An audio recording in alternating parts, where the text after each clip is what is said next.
This is how to shut down a narcissist when they cross the line. Ever felt like you're speaking a different language when dealing with a narcissist? Well, you're not far off. They've got their own secret code designed to manipulate, control, and deceive. In today's video, we're uncovering the top code words narcissists use and revealing what they really mean. Trust me, once you know these, you'll never look at those conversations the same way again. But before we get into that, let me ask you, do you have a narcissist in your life who's driving you up the wall? I totally get it. I've been there too. And that's why I'm here to share 10 powerful ways you can respond when they disrespect you. So, how do you handle it when a narcissist crosses the line? They're experts at pushing your buttons, trying to provoke an emotional reaction, especially if you've had a close relationship with them. They know exactly where you're vulnerable, and it's tough not to get caught up in their mind games. But don't worry, I'm going to give you the tools you need to stand your ground and respond with confidence. Now let's get started and take back control of those conversations. Why do they keep putting you down? It's because they don't respect themselves. They carry a deep self-loathing. People project their inner world onto others. So if someone harbors negative feelings about themselves, that's how they'll treat those around them. A person who feels secure and content will naturally extend kindness and respect to others. On the other hand, narcissists derive a twisted sense of importance and control from belittling others and triggering emotional responses. It's like a lifeline for them.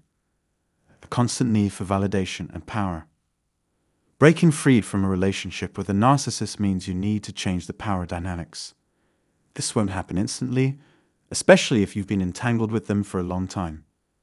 The conditioning runs deep, so you can't expect immediate results. Here's what I recommend. First, don't flee. Second, change course.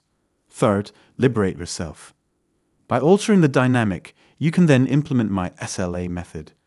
Strategy, leverage, anticipate, and focus on you.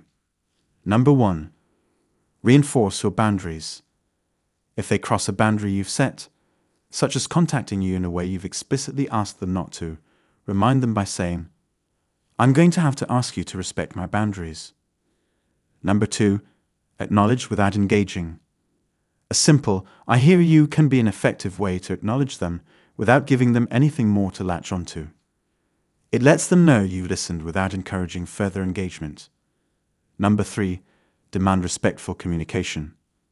If they want to continue communicating, you can assert, "If we are going to continue to communicate, I'm going to have to ask you to speak to me or write to me in a way that is respectful." If they fail to do so, you have every right to end the conversation. You are under no obligation to tolerate disrespect. Number 4. Establish boundaries, don't run. The first crucial step is to stand your ground and set clear boundaries. Instead of running away, you must establish these boundaries firmly. One of the phrases I often recommend when dealing with a disrespectful narcissist is, "I agree with you." However, it's important to be cautious with this approach. If they're hurling insults like, "You're a horrible mother," or "You're a terrible dad," you don't want to give them any ammunition. Instead, try saying, "I agree with you that that's what you think." This diffuses the situation without actually validating their hurtful remarks. Number 5. Acknowledge their feelings. Phrase to consider is, "I can see that you are upset." This is powerful because it allows you to step back and view the situation from a more detached perspective, almost as if you're observing it as an outsider. This approach not only helps you remain calm, but also aids in your healing, reminding you of your own strength and identity. Number 6. Set conditions for engagement. If they want to continue the conversation, say, "If you want to engage me in conversation, you'll have to remain calm, factual, and non-emotional." Deliver this calmly, making it clear that the conversation will only continue under these conditions. Number 7. Acknowledge without excusing. You can acknowledge their emotions with phrases like, "I know that you are hurt," or "I know that you're angry," but follow it up with, "That is not a valid reason for being disrespectful." This helps you stay detached, much like observing a child in the midst of a tantrum. Number 8. Refuse to engage with disrespect. When faced with something completely disrespectful or absurd, simply say, "I'm choosing not to respond to that." This clearly signals that you won't entertain their disrespect. Number 9. Redirect the responsibility. Another effective response is, "Your approach is not working for me." By saying this, you shift the focus back onto them. Your approach is not working for me. You'll need to find another way. This keeps you composed while highlighting their unreasonable behavior, making them appear more out of control. Number 10. Respond with silence. Sometimes the best response is minimal. Simply say, "Okay," and then look at them without adding anything further. Don't fall into their trap. Alternatively, you could respond with a thoughtful as if to signal, "I've heard you, but if this approach makes sense, let me know with a yes in the comments." Navigating tough situations, whether it's in a courtroom or with a loved one, requires you to stand firm in your truth. I've had moments as a lawyer where I had to say, "This conversation isn't going anywhere until there's respect.